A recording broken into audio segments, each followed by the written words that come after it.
Аймгийн эрдэмтдийн хурлын ээлж 10 дугаар хуралдаан хуралдаж 20 асуудлыг хэлэлцэн шийдвэрлэлээ.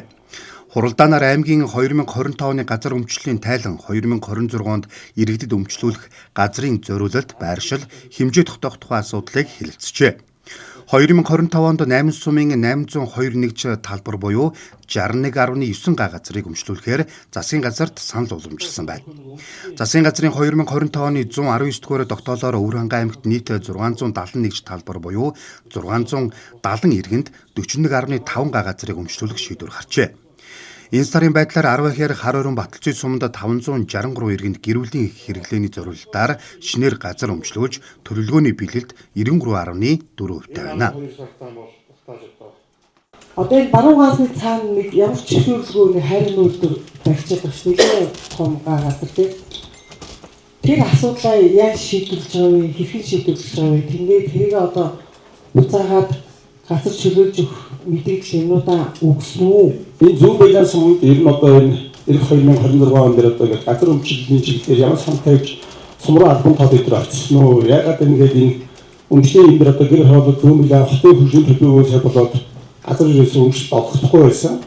Энэ асуудал дээр одоо чи зүүн байлаас өмнө бол нэр алга энэ өмчлийн газар байгаа энэ талаар асууя. Монгол улс өргөн уудам нутагтай л гэдэг.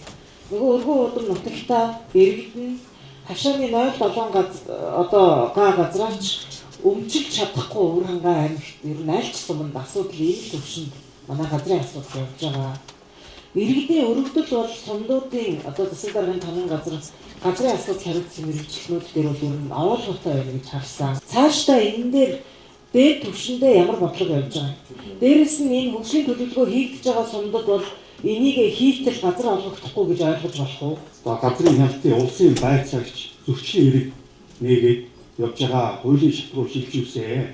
Энэ дэр одоо ямар нэгэн зөвшөөрөл байхгүй. Энийг одоо бүрийн ихийг хүрээ хамгийн засаг дарга нээлжинд одоо ахлах хэмжээг авнаа. 10 хэрэг тэр бол сүүлийн одоо 3-4 жил одоо газар олгох хийгдэг вэ. За энэ бол одоо бас нэлээд их шалтгаантай. Нэг 2021 онд 10 хэрэг сум тараг цумын хэдийн эзэд өөрчлөлт болсон. Улсын хурлын тогтоолоор 10 хэрэг сум хэдийн эзэд хэлсэн.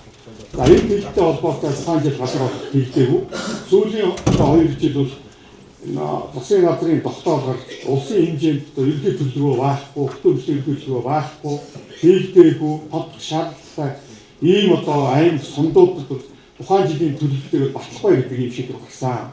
Энэ бол зөвхөн манай Өвөрхангай аймгийн 10 хэрэг, Өвөрхангай аймгийн 19 сум гарч байгаа ойлголт биш ээ. Бид рүү таахад бол тодорхой шийдсэн тийм ээ. Улсын хэмжээнд одоо 181 сум одоо илэрхийлэлтэй байна. Хийгдэж байгаа бас 80 байна.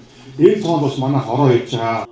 2025 онд 557 иргэн эд хөрөнгийн эрхийн улсын бүртгэлд газраа шинээр бүртгүүлсэн байна. Мөн газар өмчлөг эрхээ баталгаажуулсан 1465 иргэн өмчийн газраа арилжааны банкудад барьцаалан 22 тэрбум төгрөгийн зээл авчээ.